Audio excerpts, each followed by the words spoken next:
He's a complete failure. His little tech startup will never amount to anything. My name is Lucas Brennan.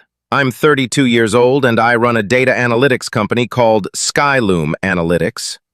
Or, well, I did, and I was running it out of a cramped apartment in Austin, Texas. What you just heard? That was the opinion of my father-in-law, Edward Calloway. And you know, the skepticism itself isn't what bothered me. As a startup founder, you get used to skepticism. It's part of the job description. But what really got to me was the certainty behind it. This absolute conviction from people who have never written a single line of code, never built a product from scratch, yet somehow they know. They know with every fiber of their being exactly why your life's work is doomed to fail. For 3 years straight, Edward had been on a one-man mission to explain my inevitable downfall to anyone who would listen. And tonight at Thanksgiving dinner, with both of our families packed around his gleaming mahogany dining table, he was giving a masterclass. I had just slipped into the kitchen to grab another bottle of wine when his voice carried right through the doorway. "Emily deserves better than this," he said. 3 years of watching him play computer games in their living room? I just stood there, holding the bottle of Merlot, listening to my father-in-law give a lecture on my various character defects. The kitchen was warm from the heat of the oven, and I could hear the soft, sympathetic murmurs of my mother-in-law agreeing with him. My own parents? They were probably sitting there in silence, which, honestly, felt even worse than them arguing back. Edward continued his TED Talk on my failures. "The man has no sense of practical responsibility, no steady income, no benefits, no plan for the future. Just this fantasy about making money from software." I took a deep breath, walked back into the dining room, and started pouring wine for anyone who wanted it. I smiled at Edward, a perfectly pleasant smile, like I hadn't heard a single word. But inside, something had shifted. Something in my chest went cold and still and very, very patient. Because here's the thing. Here's the secret I was holding on to. 2 days earlier, I had signed acquisition papers with a company called Vertex Holdings. $12 million for Skyloom Analytics, plus an executive position for me in their data infrastructure division. The official announcement was scheduled to go public on Monday, just 3 days from then. But sitting there at Edward's table, watching him hold court and explain with such authority why I was destined for failure, I made a decision. Some people, I realized, just deserve to learn about success the hard way. Across the table, my wife Emily caught my eye. She could tell something was different, but she didn't know what. I hadn't told her about the acquisition yet. I wanted to wait until every single detail was finalized, until the money was basically in the bank before getting her hopes up. That was the original plan. But now, I had a new reason for my silence. I wanted Edward to have a few more days of being so absolutely, completely sure about my worthlessness. I wanted him to go to sleep that night, snug in his bed, confident that he understood exactly what kind of man his daughter had married. The rest of the dinner went on as usual. Edward pontificated about his real estate investments and his grand plans for expanding his property management business. My cousin asked me about my computer hobby, and I gave him some vague, non-committal answers about client work and revenue growth. Nothing specific enough to sound like I was bragging, but also nothing detailed enough to be impressive. When we left that night, Edward shook my hand. He clapped me on the shoulder and wished me luck with my little project. His tone was patronizing, but in his mind, he probably thought he was being supportive. I met Emily 4 years ago. We were at a coffee shop near the University of Texas campus. She was just finishing her master's in education, and I was making a living as a freelance developer, plotting my escape from a soul-crushing corporate software job. We hit it off immediately, talking for hours about books, about technology, about what it really means to build something meaningful with your life. Emily, she believed in taking risks, as long as they were for the right reasons. Her family, on the other hand, believed in one thing above all else: security. Edward had built his entire fortune on careful, conservative choices. Real estate investments, smart, safe business decisions. He owned a portfolio of rental properties across Austin and prided himself on never making a move that he couldn't easily explain to a banker. When Emily and I got married, he pulled me aside at the reception for a little chat about my long-term strategy. I told him my vision, to build a company that could help small businesses make sense of their data, to create analytics tools that were both powerful and accessible. He just nodded politely and then suggested I should probably consider applying for a management position at a big, established tech company. 6 months after the wedding, Skyloom Analytics was born in our tiny apartment. The idea was simple. Most small businesses are sitting on a mountain of data, but they have no way to actually analyze it. The big enterprise solutions are ridiculously expensive and complicated, and the basic tools are way too limited. We could build something that lived in that sweet spot, a niche solution that gave small companies the insights of a big corporation without needing a dedicated IT department. The first year was promising. I scraped together 3 clients through networking and word of mouth. Emily was teaching high school during the day, and I was working every night and weekend, fueled by coffee and sheer determination, just building the platform. At family dinners, Edward would ask how things were going, but his questions always had a hidden agenda. They always ended with some version of, "So, when are you planning to start looking for a real job?" The second year was tougher, a lot tougher. One of our clients had to cancel their contract because of budget cuts. Another one decided to just try and handle their analytics in-house. I spent months pitching to potential clients who all said they loved the demo, but they just couldn't commit to the monthly fee. That's when Edward started casually mentioning job openings at companies where he had connections. They felt less like suggestions and more like interventions. But this past year, everything changed. 6 months ago, a mid-sized consulting firm started using our platform for their own client reporting. They were blown away. They loved the results so much that they started recommending us to other companies in their network. Suddenly, we had a fire. By September, we had 12 active clients and a waiting list. For the first time, the revenue was consistent enough to pay both Emily and me actual salaries. And that's when Vertex Holdings reached out. They had been quietly watching the small business analytics space. They told me they were impressed with our client retention rates and our product reviews. They wanted to acquire Skyloom Analytics and integrate our technology into their massive enterprise solutions. The first few conversations were just exploratory, but by October, we were talking about specific terms. Last Tuesday, I sat in a sterile conference room and signed the final paperwork.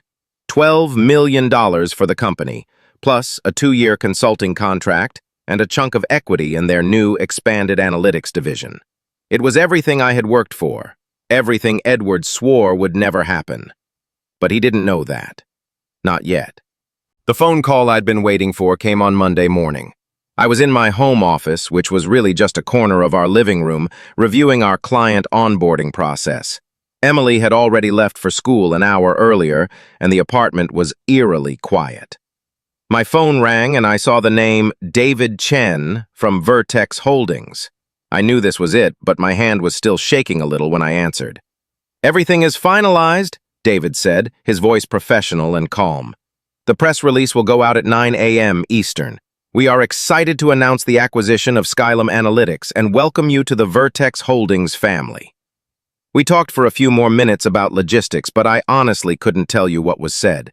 My mind was just replaying his first few words over and over. Everything is finalized. After I hung up, I just sat there in my worn-out office chair for a solid 20 minutes, not moving, just staring at the wall. 3 years of grinding. 3 years of Edward's polite, dismissive comments. 3 years of secretly wondering if I was just being a naive idiot who was about to drag his family into financial ruin. And now, this.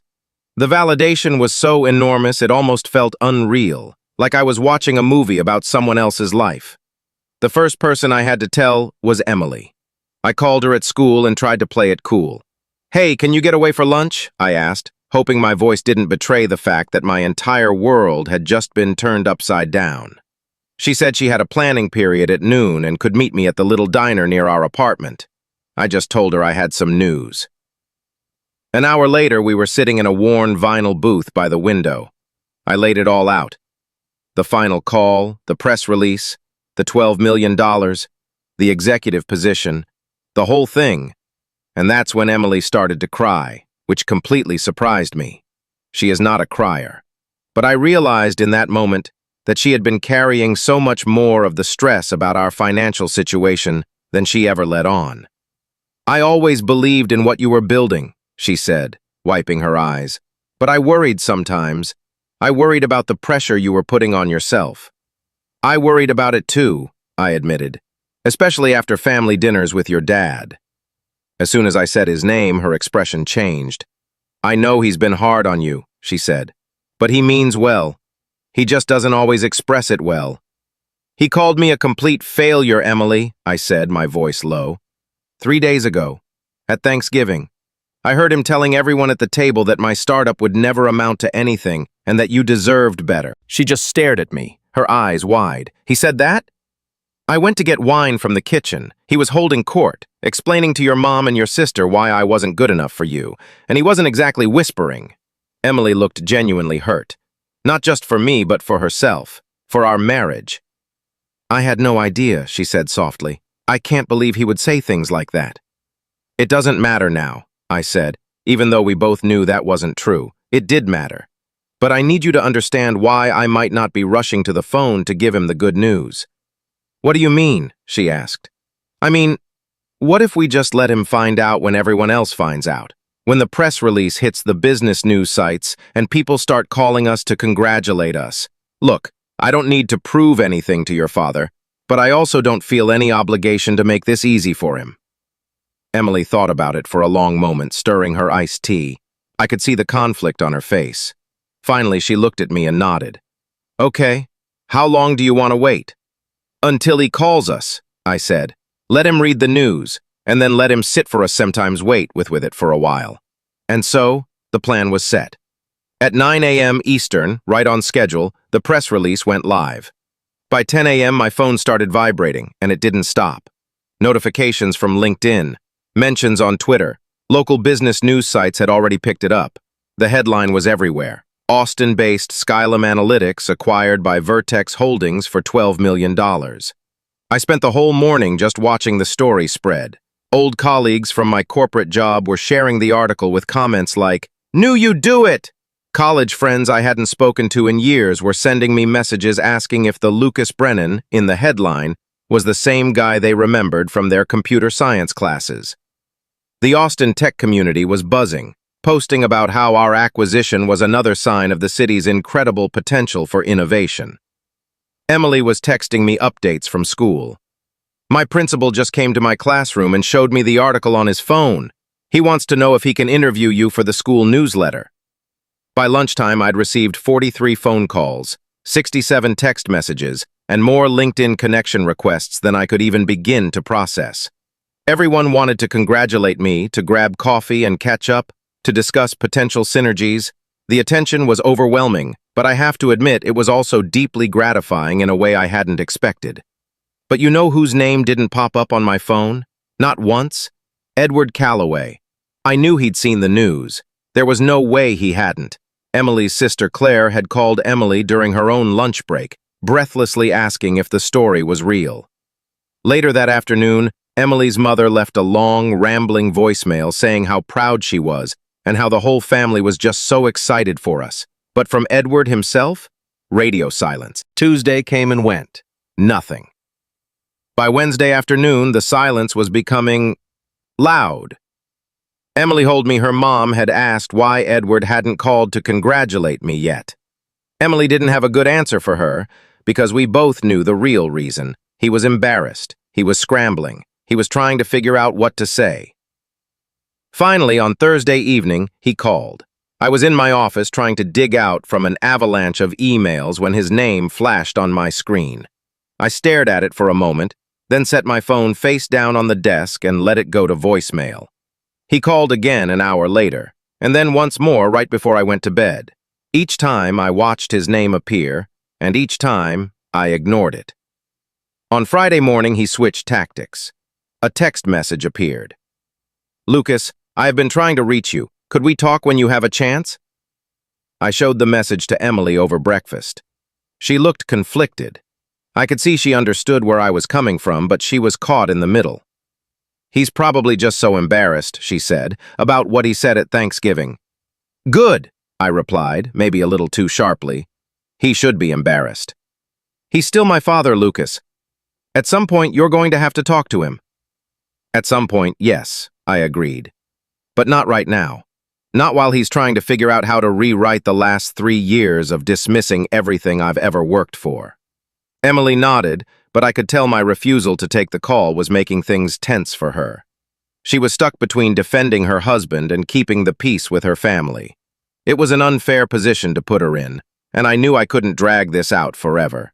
But I wanted him to understand just for a little while what it felt like to be ignored. For 3 years, he'd treated my work like it was a joke. He'd made it clear my ambitions were a delusion. He never once asked a serious question about the business, about our model, about our clients. He just assumed I would fail. Now he knew he was wrong, and he was desperate to fix it before that wrongness became permanent. Then, on Saturday afternoon, there was a knock at the door. It was 2 p.m. Emily and I were just figuring out our plans for the weekend. She answered it, and I heard his voice, uncertain and strained, asking if he could come in and hawk, to both of us. Emily looked back at me, her eyes asking a question. I gave a slow nod. Avoiding him forever wasn't an option, and it was better to have this conversation on our turf. He looked older than I remembered. He walked in, sat on our couch, and just stared at his hands for what felt like an eternity before he finally spoke. I owe you both an apology. That's how he started. His voice was low, and he was looking at his hands, which were clasped together on his knees. Lucas, I've been trying to reach you since Monday. I understand why you haven't returned my calls. I said things about you and your work that were not only wrong but cruel. Honestly, it was a more direct opening than I'd expected, but I stayed quiet. I wanted to see where this was going. When I saw the news about the acquisition, he continued, finally looking up, my first feeling wasn't pride, it wasn't excitement, it was shame. Shame that I had been so completely wrong about what you were building, and shame that I had been so dismissive of you. He glanced at Emily, then his eyes came back to me. Your mother told me that you heard what I said on Thanksgiving, about you being a failure, about Emily deserving better.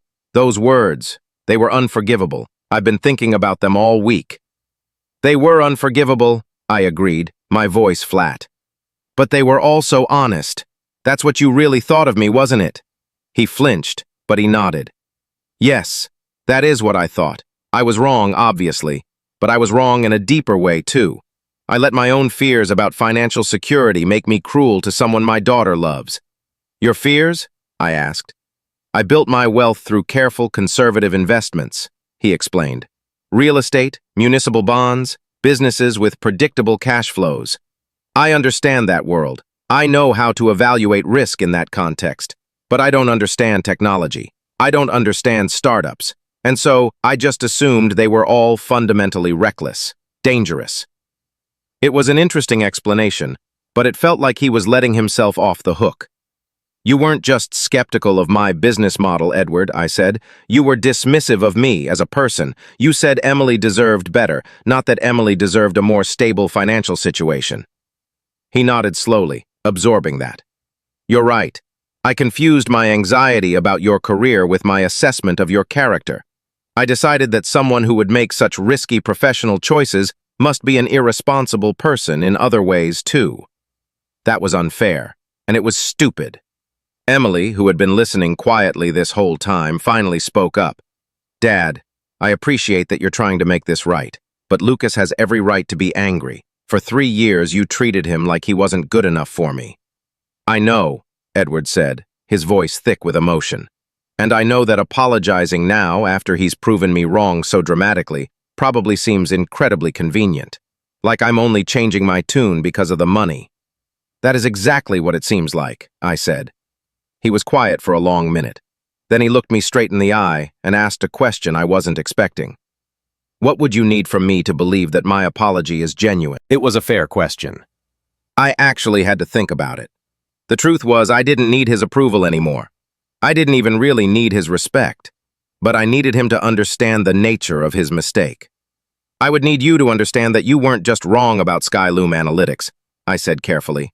You were wrong about me, about who I am and what I'm capable of, and I would need you to start treating Emily's judgment with more respect from now on." He let that hang in the air for a long time. Finally, he gave a heavy sigh and said, "You are absolutely right. I disrespected both of you, and I did it consistently for 3 years. I don't have a good excuse for that." The conversation went on for another hour. For the first time ever, Edward asked real questions.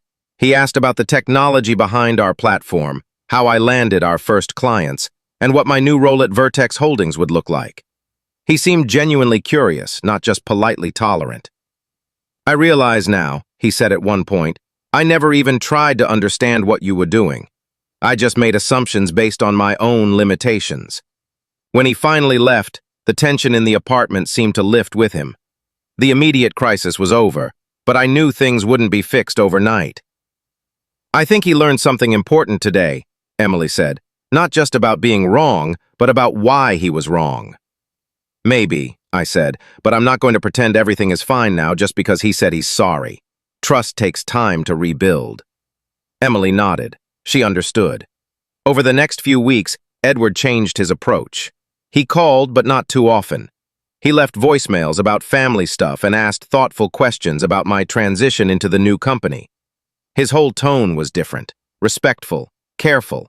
I returned his calls when I felt like it, and I ignored them when I was busy. Not to be spiteful, but because my time was valuable, and after 3 years of him treating it like it wasn't, a few weeks of him waiting for a call back seemed like a fair consequence. The real test came at Christmas, 6 weeks after the acquisition. Edward had specifically asked if we would be comfortable coming to his house for dinner, given everything that had happened. We agreed. As we walked in, I was curious to see how he'd handle it. He was gracious without being fake. He asked about my work at Vertex and actually listened to my answers. The most telling moment came when his neighbor popped over to drop off a Christmas card. Edward put his hand on my shoulder and said, "John, I want you to meet my son-in-law, Lucas. He just sold his analytics company to Vertex Holdings." The introduction was proud, specific, and a million miles away from how he used to talk about my little project. Later that evening, he and I found ourselves alone in the kitchen. He handed me a beer and said, "I respect what you built, Lucas. But more than that, I respect how you handled my ignorance. You could have made this whole situation a lot harder on me." I took a sip of my beer and said honestly, I considered it. He actually smiled, a real smile. I probably deserved worse than I got. The true deep-down vindication came 6 months later. Vertex Holdings promoted me to Director of Small Business Analytics. They announced that our platform had become their fastest-growing new product line. The promotion came with a big salary bump and more equity, but the real win was the validation. This was proof that the core idea was solid. Edward read about it in the Austin Business Journal and called me immediately. His excitement was genuine. He wasn't just trying to repair a relationship anymore. He was genuinely invested in my success. "I've been telling everyone about your promotion," he said. "The guys at my real estate meeting, my neighbors, even my accountant. I'm just so proud of what you've accomplished." It was a nice thing to hear, but I couldn't help but think how his pride was now tied to external validation that should never have been necessary in the first place. 2 years after the acquisition, Emily and I bought a house in central Austin. It had a real office with a door and everything. Our relationship with Edward had settled into a new normal, one based on actual mutual respect. He stopped giving unsolicited career advice and started asking me to explain things like machine learning and cloud computing to him. Emily was pregnant with our first child, and we were talking a lot about the values we wanted to pass on. I thought about Edward and how he had accidentally taught me the difference between healthy skepticism and dismissive judgment. He taught me how important it is to believe in the people you love, even when you don't understand the path they're on. One Sunday afternoon, I was in my office when my phone rang. It was Edward. He wanted to know if I had time to grab a coffee. He was having a technology problem with his property management software and wanted to get my advice. It was the first time he had ever asked for my professional opinion. It felt like the final scene in a long, complicated movie. "I should have asked for your help years ago," he said as we sat down at the coffee shop. You weren't ready years ago, I said with a smile, but you're ready now. We spent an hour talking about database optimization and user interface design. He listened to me, not because I was the guy who sold his company for millions, but because he had finally learned to value expertise over his own assumptions. Driving home, I thought about that Thanksgiving dinner from years ago. I thought about standing in that kitchen, hearing him call me a failure. The memory didn't make me angry anymore. It just reminded me that earning respect is always more satisfying than demanding it. Some people just need a little more time to see what's right in front of them. And some victories are worth the wait.